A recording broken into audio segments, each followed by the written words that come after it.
Good afternoon, Americans.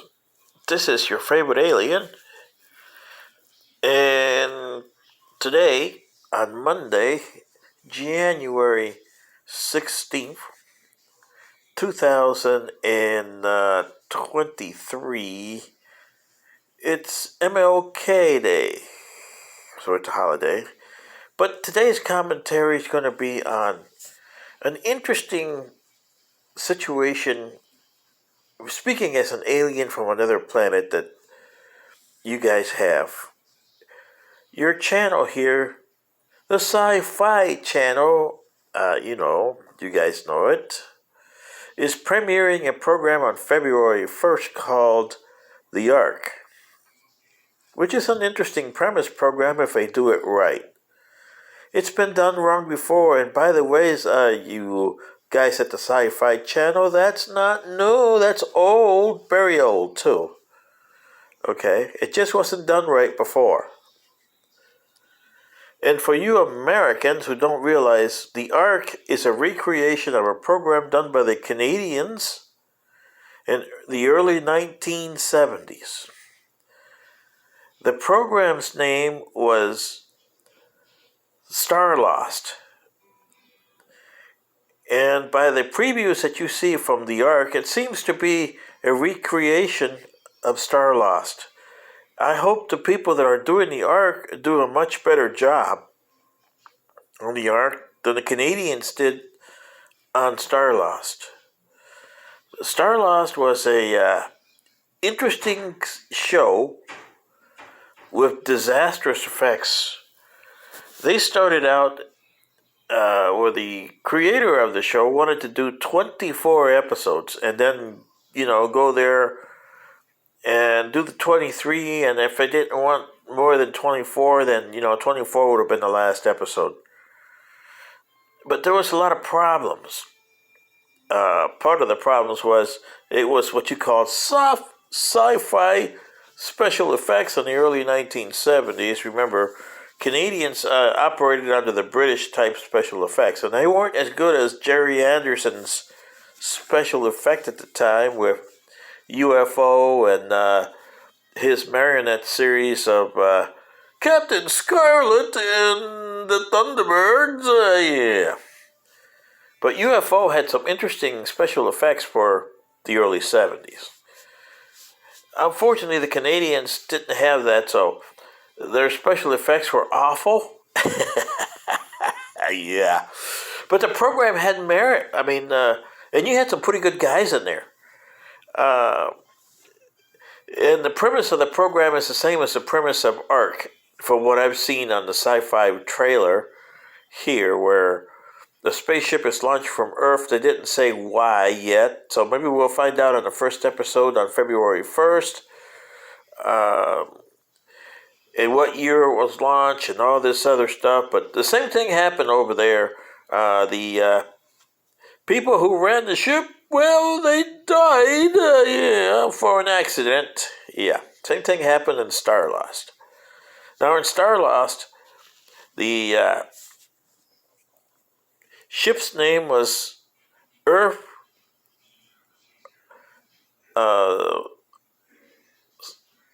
It was Earthship Ark was the name of it. Okay.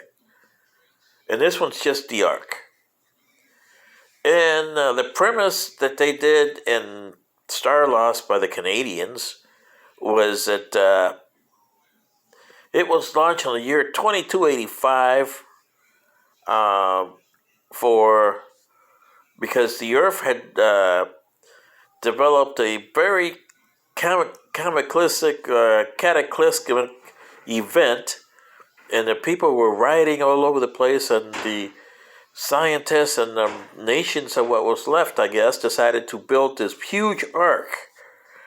Now, the Canadians called it biospheres of different domes. Like this one has elements of Star Trek, elements of Logan's Run in it with the Dome City. And they had these domes, and each individual had environments as they called them. So you had different cultures, and I don't know where they got these cultures. They had a 17th century culture where the three guys on the original thing came out of. Then they had other cultures that were more advanced as you go in through the next 14 or 15 episodes on there, but they were kind of strange. Um, in some episodes, you had aliens that came in, like Walter Coyne from Star Trek. He played Oro on there. And by the way, the three characters, two guys were Canadian. They were all three Canadian actors, I think. But one of them, Keir Delay. I mean, everybody knows Keir Delay from 1968's 2001: A Space Odyssey. Yeah. Yeah. But like I said, the character said that in 2285's uh, Earthship Ark was launched with 3 million souls, and their descendants were later. But according to the computer, and the computer is a pain in the neck in that series. I mean, boy, they did a bad job here. And this is why the original creator of it didn't stay long. I think after the first episode, he just told them to go stick it because he had other ideas and the Canadians wouldn't do it. Well, I wouldn't blame him for leaving, but it left the series in such a mess that the effects they used models, so you can see. You just watch the series Starlost. It's on YouTube, and watch it, and you see what I mean. It as far as special effects, it's awful, but forget the special effects and look at the things that they're doing there. Okay, the different things. Even Oral, I mean, played by Walter Coyne, and they had other guys like Percy Rodriguez was one of them, if you remember him. And Harry Rhodes was another main actor that was in there too. But they had some good episodes for the time that they did this.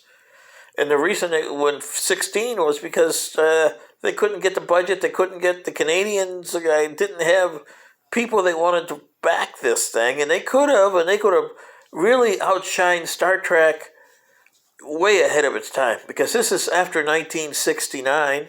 And before 1979, so, it's like 72, 73. Kurt Delay is still popular back in those days. So he became the main actor here as Devon. And they could have done a lot better. But especially episodes where they got doctors that are coming and need to help them. And the last episode, and the episode with the astronomers that have to get the ark out of the way of a comet, yeah, that was good for that time. This is the early 70s, and you got to understand how it was in the early 70s, as opposed to the late 70s and 80s, where science fiction started to get its grip. But in the early 70s, it was just, you had better science fiction programs on American television. I mean, Arc 2. If you remember Saturday morning, you had all kinds of these interesting programs. And Arc 2 only lasted one season, but it was a great program if you look at it. Forget about the other stuff because they had budgets and they had restraints like everybody else had in the early 1970s. But look at Arc 2 and you'll see what I mean. There was also other Gene Roddenberry created things like Quester tapes and all kinds of other stuffs in there in the early 70s. But like I said, Starlost, for the reasons that you have there, episode 16, the last episode when they cut it, they have already gone to this star. They're going to crash with this sun-like star, class G star. That in the first episode they were doing like to crash, okay? And to get to the first episode, they launched in 2285, had an accident 100 years in 2385, and you see Devon get to the bridge, and all you see is a dead guy there, and a mess. Okay, so nobody's been there in 400 years, because their year is 2790.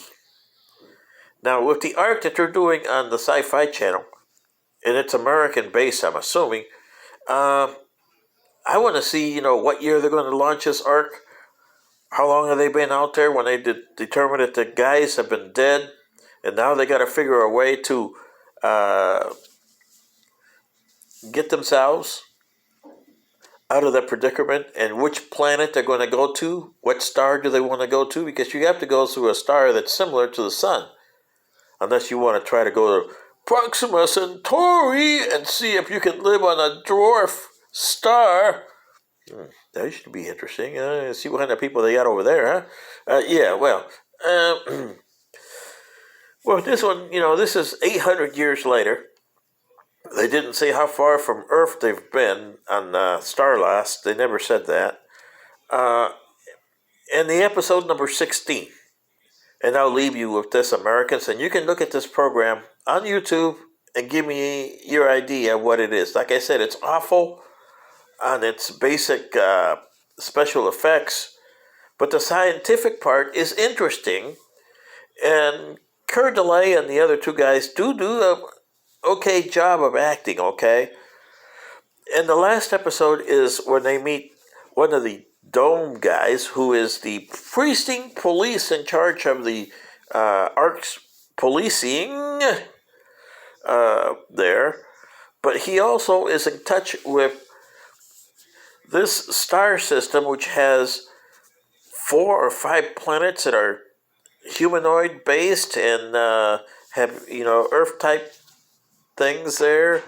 They formed a federation in there, and they're helping them to get a guy who's stealing raw materials from this planet that they thought was awful, but then now they realized that hey, there was raw materials there, and now I want it. And he wanted to start an interstellar war, where they got rid of the interstellar war.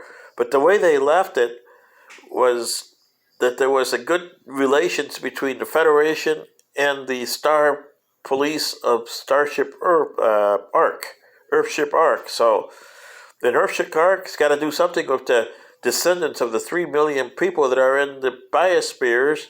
How many are left, you don't know, because it suffered damage. So you don't know how many are left. This is your favorite alien. Check it out. And check out the February 1st Ark. And see how you like the two. Good day.